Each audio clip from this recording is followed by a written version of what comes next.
আজকে গত এক সপ্তাহ যাবৎ আমাকে অনেকে ফোন দিচ্ছেন, মেসেজ করতেছেন। বিভিন্ন ভাইয়ের পাখি বা বিভিন্ন এভিয়ারি পাখিগুলা অসুস্থ বা ঝিম মেরে থাকতেছে বা লুজ মোশন হচ্ছে।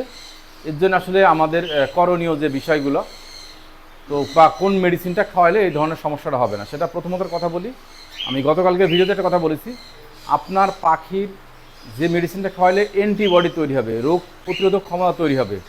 পাখির শরীরে অ্যান্টিবডি তৈরি করার জন্যে সবথেকে ভালো মেডিসিন যেটা আমার জানা মতে রিফেন্স, যেটার কোনো ক্ষতিকর সাইড নেই এবং এটার পাখির অ্যান্টিবডি তৈরি হবে। এই মেডিসিনটা যদি আপনারা একটানা প্রত্যেক মাসে 5 দিন খাওয়ান, তাহলে পাখির শরীরের রোগ প্রতিরোধক ক্ষমতা ভালো থাকবে এবং পাখিগুলো সুস্থ থাকবে, অ্যাক্টিভ থাকবে। আপনারা চাইলে কিন্তু এই মেডিসিনটা খাওয়াতে পারেন। আমি আমার খামারে কিন্তু প্রত্যেক মাসে 5 দিন রিফেন্স মেডিসিনটা খাওয়াই। পাশাপাশি আপনার খামার কিন্তু পরিষ্কার পরিচ্ছন্ন রাখতে হবে। আমরা এখন বর্ষার সময় সপ্তাহে অন্তত 2 দিন পরিষ্কার করতে দেখেন। আমাদের প্রত্যেকটা ট্রে যদি আমি আপনাদের দেখাই, প্রত্যেকটা ট্রেগুলো দেখেন যেগুলো আমরা পরিষ্কার করি, সপ্তাহে অন্তত এখন 2 দিন পরিষ্কার রাখতে হবে, যেন রুমের ভিতরে কোনো ধরনের বিষক্রিয়া গ্যাস তৈরি না হয়, মানে বিষাক্ত গ্যাস যাতে তৈরি না হয়। এবং সফট ফুড দেওয়া সর্বোচ্চ 3 থেকে 4 ঘন্টা রাখবেন, তবে সফট ফুড দেওয়া রাখবেন না। এবং অতিরিক্ত বৃষ্টি হলে সেদিন সফট ফুড দেবেন না, সপ্তাহে 3 দিন সফট ফুড দেবেন যদি অতিরিক্ত বৃষ্টি বা আবহাওয়া খারাপ হয়।